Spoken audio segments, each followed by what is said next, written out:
Este luns, os cartéis da exposición Festivala Mulleres Creando apareceron rotos e arrancados pola acción dos vándalos.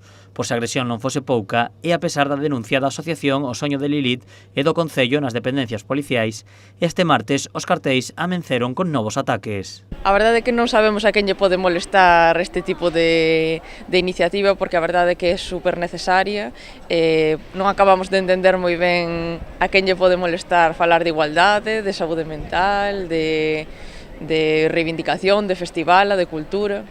Dende a asociación O Soño de Lilith e dende o Concello teñen claro que é un ataque de odio. Sí, bueno, está como moi concreto, é dicir, non foi cara a calquera mobiliario urbano, sino que tiña un compoñente moi claro cara ao colectivo e cara á temática que defendemos, que é a igualdade.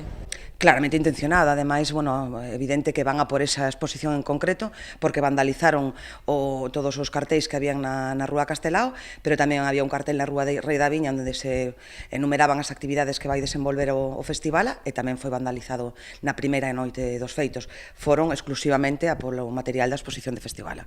Dende a Concellería de Igualdade advirten que non tolerarán ningún ataque á igualdade e á tolerancia e xa acudiron a policía, xunto coa asociación organizadora, a denunciar os actos. Esta noite pois volveron a vandalizar outra vez o pouco que quedaba da exposición, e agora mesmo tamén iremos outra vez á Comisaría da Policía Nacional a ampliar esa denuncia polos feitos acontecidos esta noite.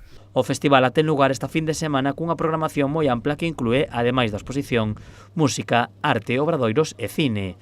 Dende a organización e o Concello non temen pola celebración do evento e invitan a toda a veciñanza da comarca a acudir ao festival para combater os ataques á igualdade. Que veña todo o mundo, porque estamos seguras de que vamos a pasar moi ben e ademais temos concertazos este ano. E o que animamos precisamente a cidadanía de Vilagarcía que asista para coa súa asistencia rexeite tamén contundentemente estes feitos que, dende logo, o que conducen é a que necesitemos reivindicar cada vez máis as políticas de igualdade. Todas as actividades que se realizan durante o festival son gratuitas.